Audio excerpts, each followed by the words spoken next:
Legend of Total War here, and today we're doing another Total War Warhammer 3 Immortal Empires campaign review, this time covering Alith Anar. So Alith Anar is one of two FLC characters for the High Elves in Warhammer 2, the other one being Imric. Now, Alith Anar is kind of a hybrid High Elf Skaven playstyle because he's got the full High Elf roster, but you've also got access to specific stances that make your way of doing battle similar to the Skaven or Beastmen, because you've got the Stalk stance here. This allows you to initiate an ambush, essentially a free lightning strike as well, and because Alith Anar's got very high ambush success chance, the chances are most of the time you will succeed. So in this case here at the very start you got 80% chance of ambushing that character. So initiating ambushes is very powerful, especially if you're on the attack, and you've also got the use Shadow Realm pathways, which is essentially just jumping in the underways. So that's very useful for navigating around mountains and and maintaining your army and not suffering attrition.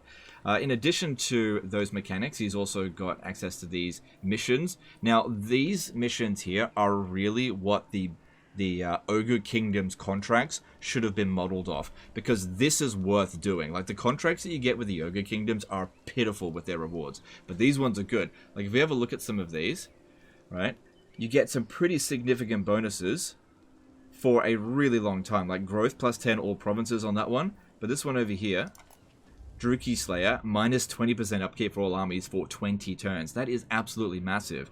Now, there's always a chance that these characters will be killed off by other characters, and if that happens, you won't be able to get the contract called in. But every 20 turns, you'll get a new set of contracts. However, if you manage to sort out all three of the contracts yourself, you'll the very next turn be issued some new contracts. So it's always worth it to really hunt them down as quickly as you can and make sure other AI factions don't take them out for you. It's a really good system. I really enjoy it.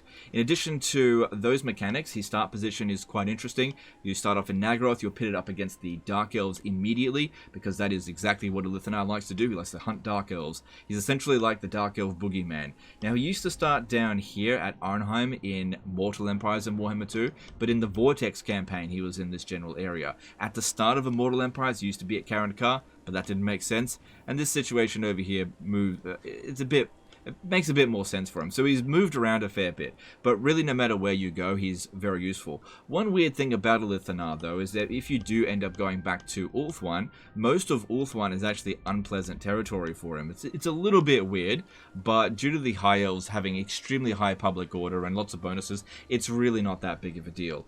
Overall, I highly recommend this campaign. I'd say this is one of my favorite High Elf campaigns, and I really enjoy the High Elves. Just the unique playstyle, the sort of tough enemies, but really strong mechanics that Alith Anar has at his disposal gives you a very unique playstyle and a really fun campaign. I quite enjoy it. I reckon the optimal sort of fun difficulty to play this campaign on is actually legendary difficulty. You want to up the difficulty because you've got the tools you need to do it. You want the Druki to bring in everything that they've got so that you can slaughter them in every single ambush if you want.